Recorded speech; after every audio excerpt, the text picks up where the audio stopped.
What can I do to improve my speaking? Why don't native speakers understand me? Where should I start when working on my speaking skills? What should I do to try to get rid of my accent?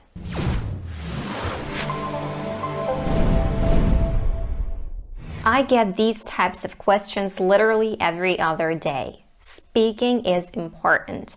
It's this unique way for people to communicate with each other and get their point across. Speaking another language is hard. Nonetheless, speaking another language, specifically English, because it's an international language, can open many doors for you. It can help you with your career and your personal life. We all know this. Then what we also know is that we have to practice.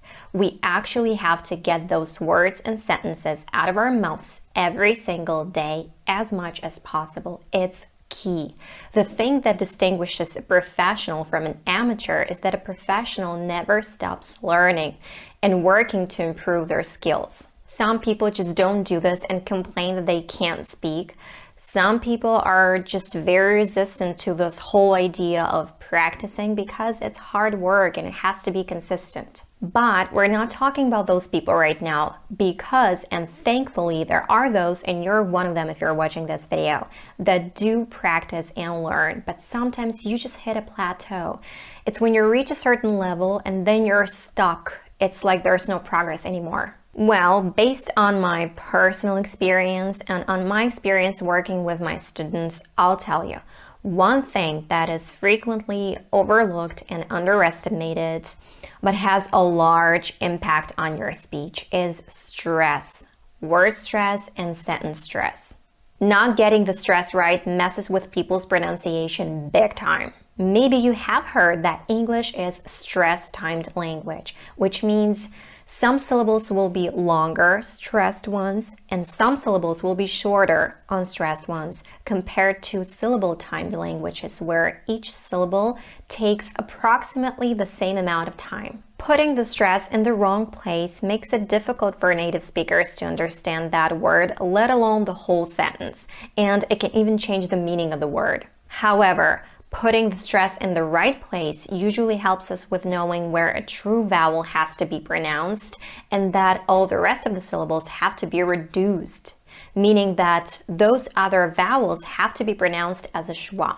And I said usually because we also have words with a secondary stress, but it's weaker than the primary stress. It'll make your speech a lot more clear. I'll give you a couple of examples. Consequence, but not consequence. Important, but not important. Hotel, but not hotel or hotel. Regular, but not regular. Vegetable, but not vegetable. Difference, but not difference. Interpreter, but not interpreter. Then we have photo, photograph, but photographer. In compound nouns, the stress usually goes on the first syllable. Cartwheel, but not cartwheel. Background, but not background. Forecast, not forecast. Now consider these word pairs where changing the stress changes the meaning of a word.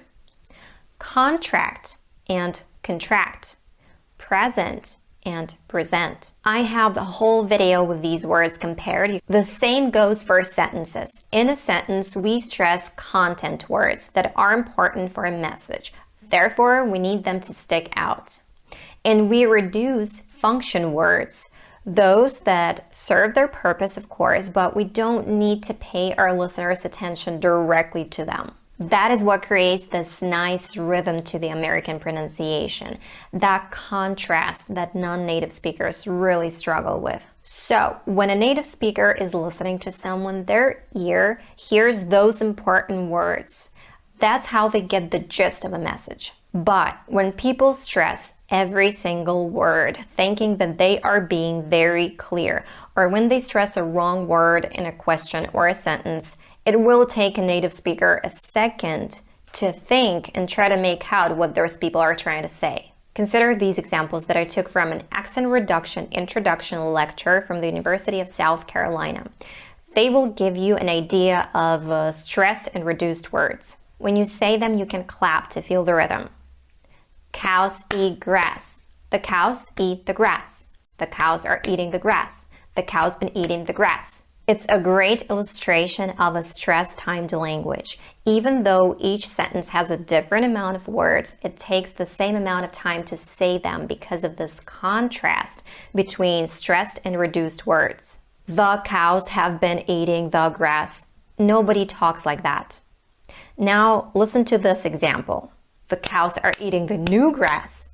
In this case, we add one more descriptive word that needs to be emphasized, one more content word, and now the rhythm has changed. And people oftentimes call this fast speech when this is just a natural speech created by this beautiful contrast between stressed and reduced words. Now, a very effective method that I personally swear by is shadowing or imitation.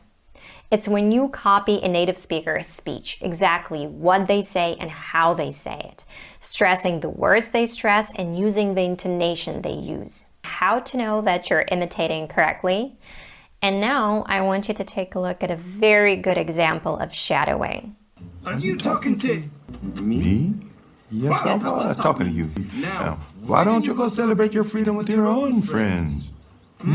But I don't have any friends. And I'm not going out there by myself. Hey, wait a minute, I got a great idea. I'll stick with you. Although there are certain guidelines for word stressing, and I don't call them rules because there are too many exceptions, although we have them, and I'll get to them in a second, I personally recommend to listen a lot and pay attention to the way native speakers speak and shadow them, of course. When you come across a word that you don't know or are not sure how to pronounce, look it up. Check its meaning and check its pronunciation. These first two guidelines have many exceptions to them and are applicable only to two-syllable words. Number 1. In most two-syllable nouns, adverbs, and adjectives, the stress goes on the first syllable. Chocolate, happy, never. Number 2. In most two-syllable verbs, the stress goes on the last syllable. Embrace, decide. Now, these following rules are more reliable. Put the stress one syllable before the suffix if a word ends in these suffixes. Enthusiastic, emotion, extension, nationality. Put the stress two syllables before the suffix if a word ends in these suffixes. Agency, democracy, apology, geology, photography. Identical, critical, geological, decorate. When you see these suffixes, stress the suffix. Employee, engineer, Japanese. Well, that was a lot of information to digest. Bye.